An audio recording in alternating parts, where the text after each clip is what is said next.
Welcome to your sleep story. I'm so glad you're here tonight. Whatever this day was, however long it felt, however much it held, it is behind you now. Completely behind you. You made it through. And that is everything. So let's begin. Before I take you anywhere tonight, I want to count you down from 10 to 1. And as I count, I want you to allow yourself to sink just a little deeper into wherever you are right now. Feel the weight of your body. Feel what is beneath you, holding you. And with each number, just let go a little more. 10. Allow your eyes to close. Gently, completely. There is nothing you need to see right now. 9. Feel your shoulders and let them drop as far as they want to go. 8. A slow breath in through the nose. 7. And all the way out. 6. Your hands. Feel them opening. Whatever you've been holding today, you can put it down now. 5. Your jaw is soft. Your face is soft. 4. Your legs are heavy, warm. 3. You're drifting, not asleep yet, but moving that way. 2. The day is behind you, completely and entirely behind you. 1. And now, tonight's sleep story, the relaxation. Before we go anywhere, I want to stay here with you for a moment. Just here, just now, because this moment, this exact moment right now, where you are lying in the quiet, deserves a little attention, a little kindness. Take a breath in for me, from the very bottom of the belly. Good, and let it go. And as you breathe out, I want you to imagine that everything you were carrying today, every worry, every unfinished thought, every heavy thing is just leaving with that breath, just drifting away. You don't have to solve anything tonight. You don't have to figure anything out. You don't have to be anything other than exactly what you are right now. A person who deserves rest. A person who deserves sleep.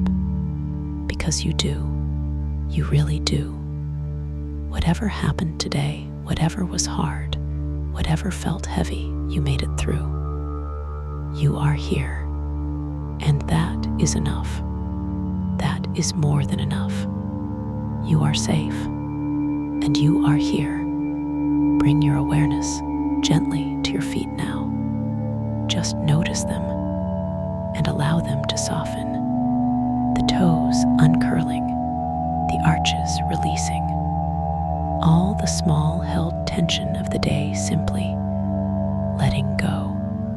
Let that softness travel upward, through the calves, through the knees, the thighs. All of it warm, all of it heavy, all of it resting now. Your lower back, your hips. Allow yourself to feel the surface beneath you taking your weight completely, fully. You don't have to hold yourself up anymore. The earth has you. The sea is beside you. The belly soft. The chest soft. The heart beating steadily as it always has, as it always will. Your shoulders dropping, your arms heavy and warm, your hands open and still, the neck long and loose, and your face, let the jaw go. Let the forehead smooth. Let the eyes be completely still behind their lids. There you are, from the top of your head to the tips of your toes, completely soft, completely warm, completely at rest. You've done beautifully. Now, let me take you somewhere the sea is the color of pewter, and the lighthouse is behind you, and the easel is on the headland, and the old painter has been here since morning, doing what he has always done. Come with me. The headland. Imagine a headland, a rocky headland, the kind that pushes out into the sea from the coast. Its cliffs falling to the water on 3 sides, the sea around it on 3 sides, the land narrowing to a point where the headland and the sea finally meet. The lighthouse at its tip, white, the white of a working lighthouse, not the decorative white of postcards, the practical white that maximizes visibility. The paint maintained, the tower solid, the light at its top dark now in the late afternoon. But tonight it will begin. The path along the headland, grass, the short, salt-tolerant grass of cliff tops, worn by the feet of the people who come here to look at the lighthouse and the sea. Thrift in the cracks of the rock, the sea pink, its flowers finished for the year, but the dried heads still there, brown and papery. The wind, always whined on a headland, today not strong. A steady breeze from the southwest, the kind that has been blowing all day, moving the grass and carrying the smell of the open sea, and making the painter's coat flap very slightly at the edges. The painter at the edge of the headland, his easel facing the sea. He has been there since morning. Arthur, his name is Arthur. He is 79 years old. He has been painting this coast for 52 years. Not exclusively this coast. He has painted other places, spent years in other landscapes, shown his work in galleries in several countries. But this coast, this particular stretch of it, the headland, the lighthouse, the way the sea moves around the rocks below, the way the light changes on the water through the day, this is his place. He came here first at 27. He was a young painter then, promising, the critics said, though the critics were talking about his figure painting, the interior scenes that he was known for in his early years. He came to this coast to rest, to step back from the work. He stood on this headland. He looked at the sea. He took out his sketchbook, and he never really stopped. The figure painting faded. The interiors were put aside, not abandoned, simply superseded. The sea was the thing.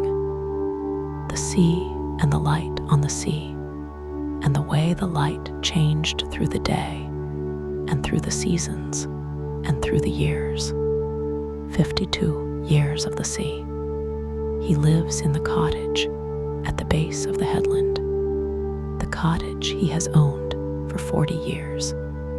In the morning, he climbs to the headland. In the evening, he climbs back down. In between, he paints. The easel on the headland. His easel is old. He has other easels in the studio, lighter ones, the ones for when he is working from sketches indoors. This one he brings out here. It is heavy. He carries it himself, despite his age, despite the path being uneven. He does not accept help with the easel. The easel is his. Its legs are marked. the marks of years on grass and rock and beach. The paint spattered on them in colors that correspond to no current painting, but to accumulated paintings going back decades. The legs tell the history of his work in their stains. The canvas, today's canvas, set into the easel, its surface already worked, the morning's painting already there. He has been at it since 8 o'clock. 7 hours. The light has changed completely in that time. The morning light from the east, cool and lateral, revealing every texture on the water's surface. The midday light flat and slightly harsh. The afternoon light, now warmer, lower. The light he has been working toward all day. Because the afternoon light is what he came for. Specifically, he has painted this headland in morning light hundreds of times, in noon light, in storm light, in winter light and summer light, and the particular cold light of autumn. But this light, this specific October afternoon light, he has not painted it quite right yet. He has been trying for years. The painting, look at the canvas, the sea, the pewter gray of the October sea, the color not one gray, but many, the silver where the light finds the surface, and the darker gray where the water is deeper, and the almost black of the water between the rocks. All of these in the painting. The lighthouse, he has painted the lighthouse from behind and from the side, from the angle of this afternoon, from the southeast, the light coming from the west, and finding the lighthouse's western face. The lighthouse is lit on one side and in shadow on the other, half bright, half dark, the way things are in real light, the way photographs miss. Arthur does not take photographs.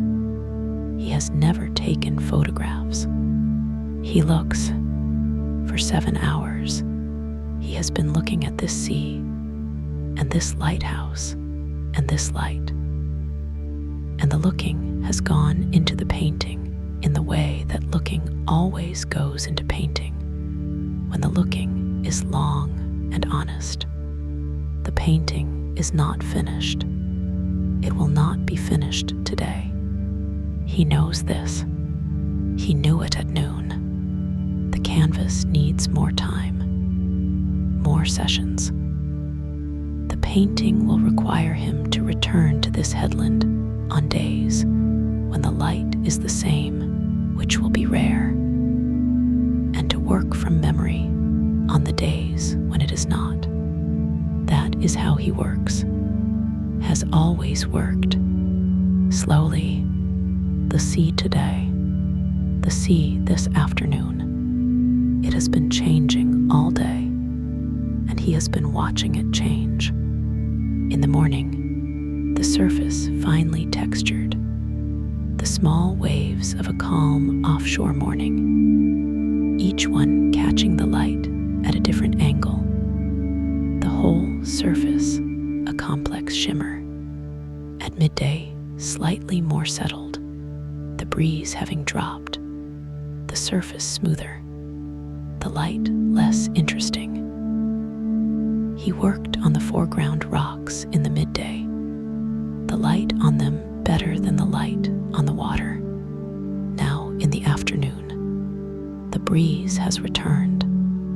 The surface of the sea is alive again. The small waves back. The patterns on the water changing constantly.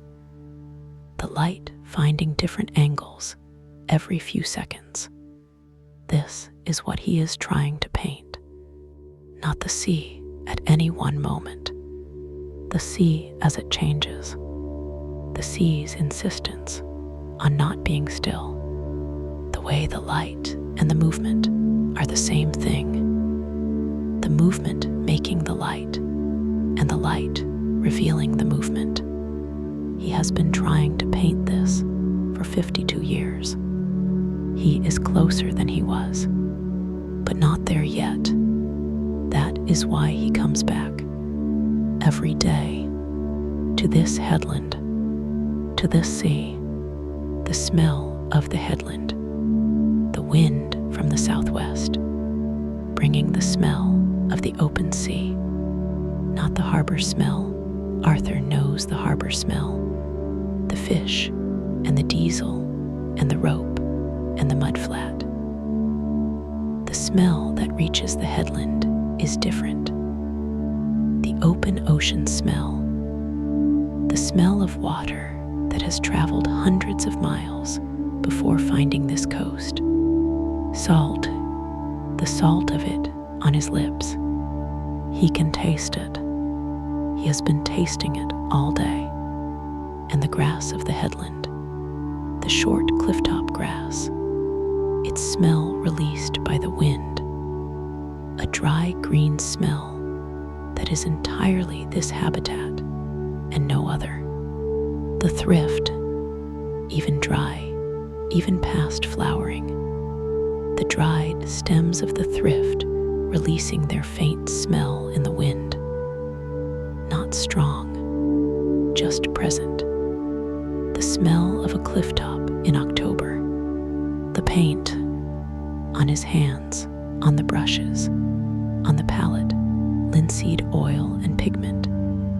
The smell of oil paint that is the smell of his whole life. The smell that has been on his hands for 52 years and does not wash off entirely. The way Miriam's clay does not wash off. The way Aliner's beeswax does not wash off.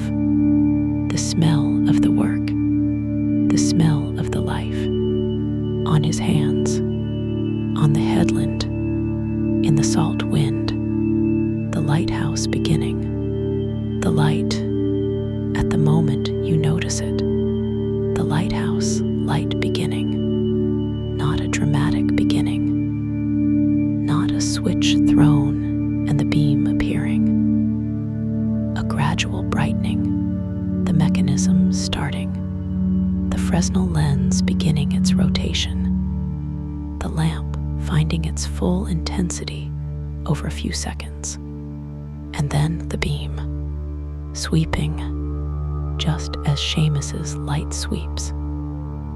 Every lighthouse its own pattern, its own character. This one with a different sequence from Seamus's. 2 flashes, a pause, 2 flashes. The 2 flashes sweeping past Arthur on the headland every 10 seconds. He doesn't look at it. He has seen it begin 10,000 times. He knows it by sound, the slight mechanical sound of the mechanism, just audible when the wind is right. But the light finds his canvas every 10 seconds as the beam sweeps past. The painting is briefly lit from the lighthouse's direction. The colors of the painting shifting very slightly in the beam's blue-white light. He notices this. He always notices. The lighthouse reading his painting, briefly, every 10 seconds, and then the beam moves on. Coming down, at 6 o'clock, he begins to pack. Not because the light is gone. The light is not gone. The sky still has color. He could paint for another hour, but his back, after 7 hours on the headland, his back tells him things. It tells him that 79 is not 27, and that the body has requirements that painting cannot override forever. He has learned to listen to his back. It took many years. He packs the canvas carefully, folds the palette, scraping it first. The day's unused paint removed, the palette clean. The brushes wrapped in the cloth he has carried for 40 years. The medium bottles capped, the easel folded. He picks it up, heavier than it was in the morning. It is always heavier in the evening. He begins the walk down. The path is familiar, every stone of it, every uneven section. He has walked this path more times than he could count, and could walk it in the dark, and has, on the evenings when painting kept him too long, and the dark found him on the headland. He walks down, the easel on his shoulder, the lighthouse sending its beam over him as he goes. 2 flashes. Pause. 2 flashes. His lighthouse. The cottage. Stone. The cottage at the base of the headland, set back from the cliff edge, sheltered by the headland itself from the worst of the southwest wind. Low roof, small windows. The paint on the window frames slightly weathered, not neglected, just weathered. The salt air works on paint faster than inland air. Arthur touches it up each spring. Inside, warmed, the oil radiator that he turns on in October and turns off in May. The warmth of it accumulated through the day. The smell, linseed oil and old wood, and the salt that finds its way into everything on this coast. His paintings, on every wall, not hung formally, leaned against the walls in stacks and on shelves and against the furniture, the paintings of 52 years. Not all of them, most of them have gone out into the world, to galleries, to private collections, to people who saw in them what he was trying to do and wanted to live with it. But many remain, the ones he kept, the ones not quite finished, the ones that were too much his. The walls of the cottage, a record of his work, and his eye, and his 52 years of looking at this sea. The studio, at the back of the cottage, a room he added 30 years ago. The studio, north-facing light, the painter's light. The steady, shadowless, even light that comes from the north. The light that doesn't change with the sun's movement, because it is not direct sunlight at all, but the reflected light of the sky. The studio in the morning is the best studio light. In the afternoon, he is on the headland. In the evenings, sometimes he comes back to the studio to work from memory, to lay in the parts of the painting he knows and leave the parts that need the headland for tomorrow. Tonight, he is not painting. He sets the canvas against the studio wall. He looks at it, a long look, the way he always looks at the day's work at the end of the day, not critically, or not only critically, the look that comes after the work, the reception of what the day produced. He looks, he is quiet for a long time. Then he goes to make his supper. The supper, simple. Arthur cooks simply. He always has a tin of good sardines. He has a box of them from Portugal, sent by a friend, the best sardines he has found. He eats them on toast made from the bread from the village. glass of wine. Not much, a small glass of the local wine. The wine from the vineyard 3 valleys inland. It is not exceptional wine, but it is this wine from this place which makes it something. He eats at the table by the window. The window faces the sea, or faces the direction of the sea. At this hour, it is too dark to see the water. But the lighthouse beam finding the window every 10 seconds. 2 flashes. Pause. 2 flashes. The beam sweeping past. He eats his sardines. He drinks his wine. The lighthouse keeping its count. The sea outside. The cottage around him. The paintings on the walls. The easel in the corner. His life in this room. 52 years of it. In the lighthouse's beam. The sketchbook. After supper, he takes the sketchbook.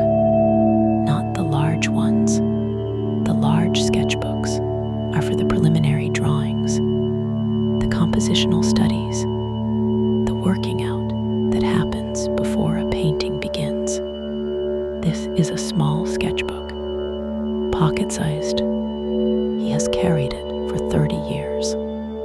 Every evening after supper, with the last of the wine, he makes notes. Not drawings exactly. Notes in pencil, with small quick marks to indicate what he is thinking about. Tonight, the afternoon light on the water, the way the texture of the water's surface was different today from yesterday. The wind slightly more southerly, the waves running at a different angle. He makes a small mark to indicate this. The light on the lighthouse's western face. He makes a note about the shadow. The shadow on the eastern face was slightly warmer than he had it. He will correct this tomorrow. The color of the water near the rocks. This is always the hardest. The water near the rocks, where the sea floor is visible through the surface. The color of it is between green and gray and blue, and none of those. A color that doesn't have a name, that he has been trying to find a formula for an oil paint for many years. He makes a note. Viridian, certainly some viridian, but mixed with what? He will think about it. He always thinks about it. What Arthur knows. Arthur knows light. Not all light, this light. The light of this coast at this latitude, in these seasons. He knows what the morning light does to the sea surface in September, different from what it does in May. He knows the particular quality of the light in November, when the sun is low, and the light comes at an angle that flattens everything. That makes even the sea seem two-dimensional. He knows the color of the water at depth, the way the color changes with the depth.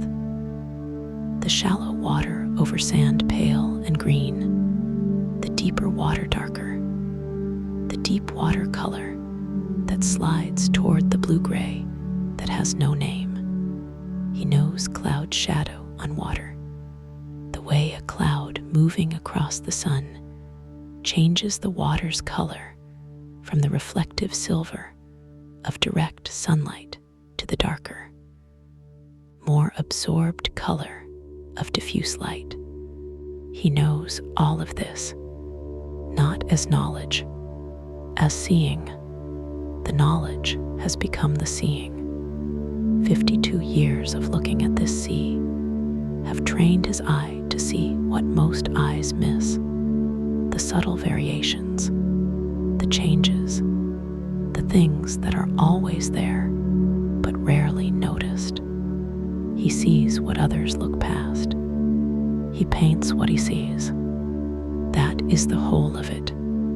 The chair by the window. He takes his chair, the chair that has been in this position, facing the window, facing the direction of the sea for 30 years. The chair that fits him, the one whose seat has shaped itself to him over 30 years of evening sitting. The sketchbook on his knee, closed now, the notes made, the wine finished, the lighthouse beam finding the window. 2 flashes. Pause. 2 flashes. He is not looking at the lighthouse. He is looking toward it. There is a difference. Looking at something is a focused act. The eye pointed, the mind engaged. Looking toward something is different. The gaze open, the eye not directed at any one thing. The lighthouse beam sweeping past, the dark sea beyond the window, the sky above. He is simply looking toward the sea, toward the dark, toward what he has been looking at for 52 years. And the looking at this hour in this chair, with the day's work done, the looking is the rest. Growing still, the lighthouse is turning. 2 flashes. Pause. 2 flashes. Arthur is in his chair, his eyes open, or nearly open, the sketchbook on his knee, the empty glass on the table beside him, the paintings on the walls, visible in the lighthouse's flash, each one briefly lit, the sea and the headland, and the lighthouse that he has been painting for 52 years, present in the room with him. All his years of looking, present on the walls. If thoughts are arriving, and they probably are, because that is what minds do. Even after 7 hours on a headland, they are not staying long. They come, you notice them. They go, like the lighthouse beam, 2 flashes, and dark, and 2 flashes, present and then past, present and then past. You don't need to hold any of them. Just the chair, just the window, just the lighthouse beam, counting its patient seconds. Peace lives in this cottage, in the paintings on the walls, and the sketchbooks on the shelf, and the easel in the corner. And Arthur's 52 years of faithful attention to this sea. Tonight it is yours. Good night. You are doing so beautifully. The day is done. You came to this headland tonight. You stood beside Arthur at his easel. You watched him look at the sea the way only 52 years of looking allows. You walked down the path with him as the lighthouse began. You sat in his cottage among his paintings. You watched the beam find the window. 2 flashes. Pause. 2 flashes. The sea received you, as the sea receives everyone who comes to it with patience and attention, with the salt air and the pewter gray of the water and the lighthouse turning, and the light on the canvas that is not yet right, but is closer than it was. Carry it with you on the difficult days, the days when the work is not coming and you wonder why you are doing it and whether it will ever be right. Remember Arthur on the headland. Remember that he has been trying to paint the afternoon light on this water for 52 years and has not painted it quite right yet. And he comes back tomorrow, every day. He comes back because coming back is the work, because the trying is the thing. You know the way here now, but tonight you are already here. The lighthouse is turning. The sea is outside. The paintings are on the walls. Sleep now, deeply, completely. You deserve every solitared, light-watched, canvas-worked, sea-gray, lighthouse-lit moment of this rest. Every single one. Good night. Sleep well. The cottage through the night. The paintings at night.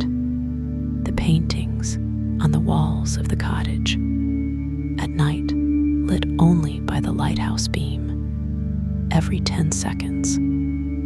They appear differently from how they appear in the day.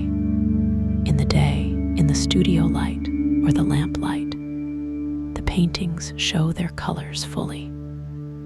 The grays and blues and silvers of the sea, the white of the lighthouse, the ochre of the headland grass. At night, in the brief flash of the lighthouse beam, the colors are washed. The beam is a blue-white light, the color of a lighthouse lamp. In that light, the paintings go monochrome for a fraction of a second.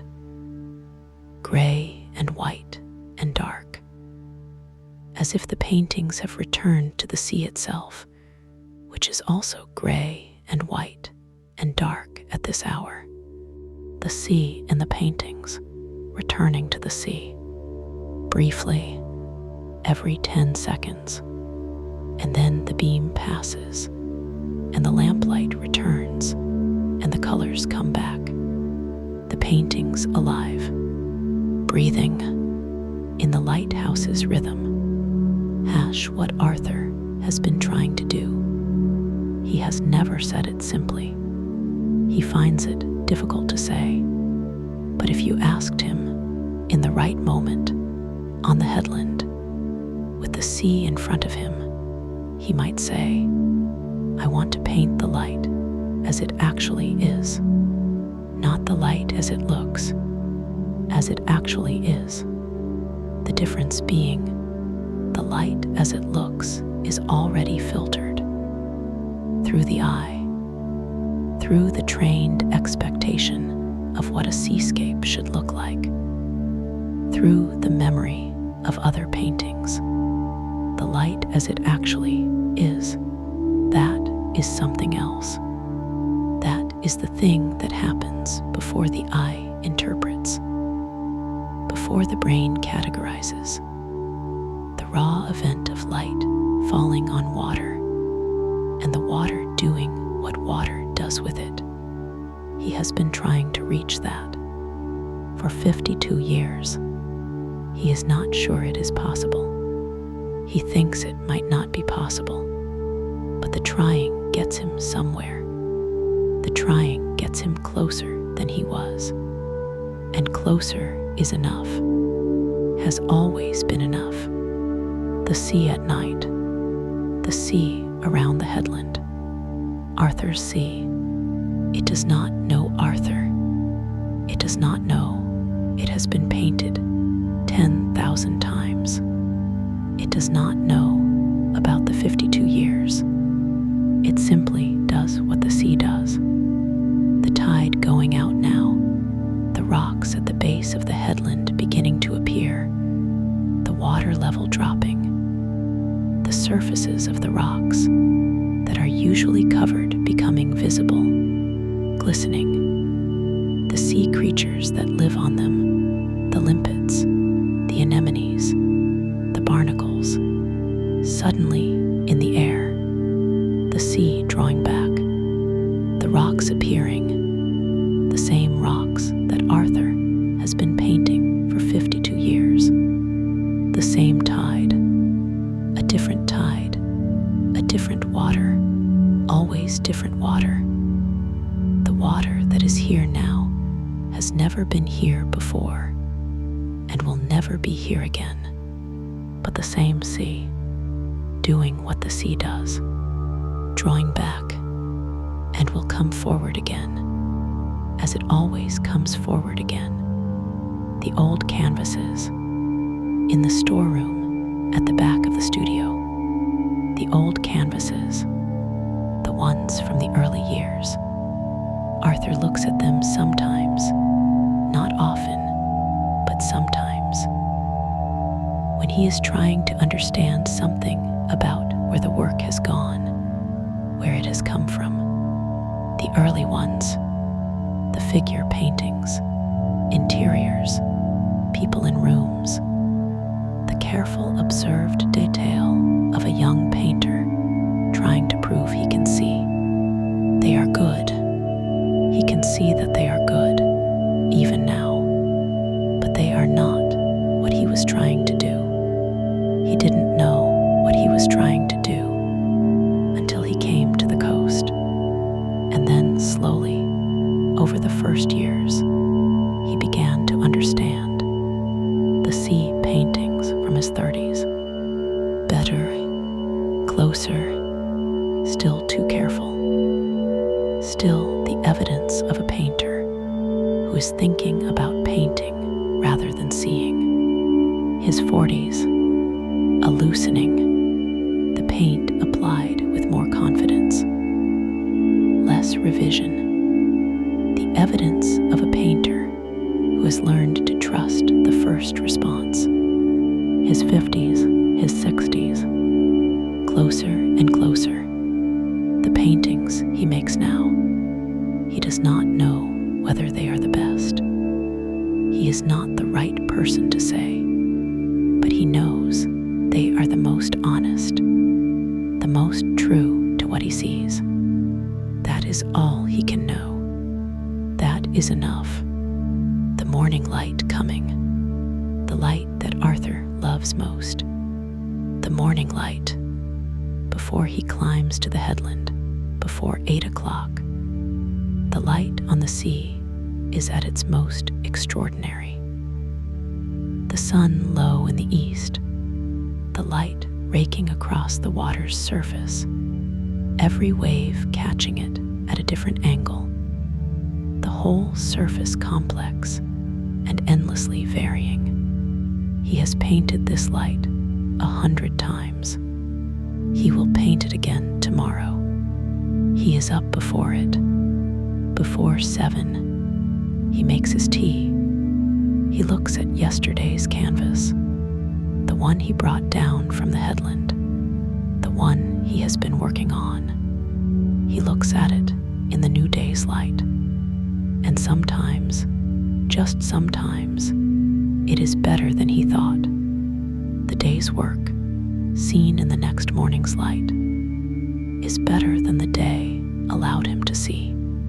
Sometimes, and when that happens, he climbs to the headland with something that is not quite joy, but is in that direction. He climbs the path.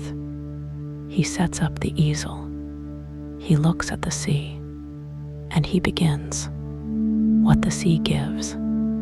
The sea gives light, or gives access to light.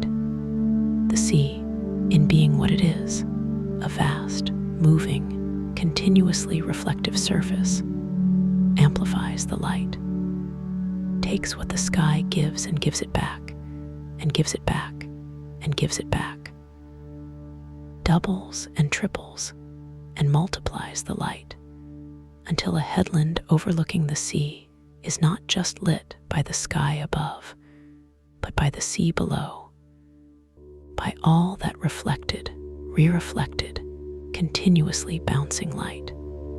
This is why painters come to coasts. This is why Arthur came, why he stayed. The light here is simply more than you get anywhere inland, more than you get looking at fields or forests or mountains. The sea multiplies the light, and Arthur, who has been trying to understand light for 52 years, finds that this coast is the best classroom, the most generous teacher, the sea giving its light. Every morning, every afternoon, every evening, patient, inexhaustible, still giving after 52 years, still giving. The lighthouse is turning. 2 flashes.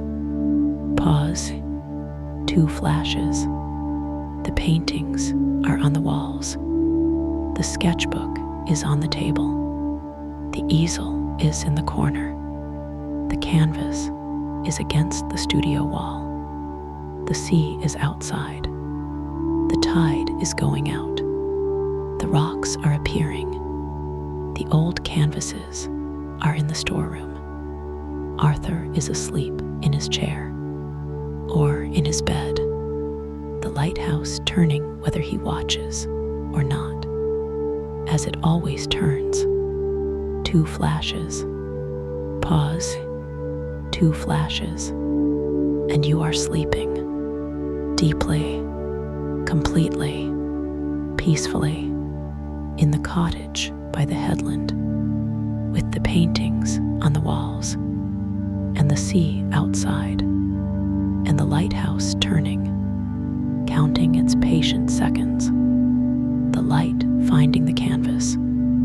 Every 10 seconds, the sea in the painting, meeting the sea outside, both gray, both patient, both still giving. This is exactly where you should be. This is exactly what you deserve. Every salt-aired, light-watched, canvas-worked, sea gray, lighthouse-lit moment. Every single one. You are safe. You are held. You are at peace. Good night, dear friend. Sleep well. Sleep deeply. Good night.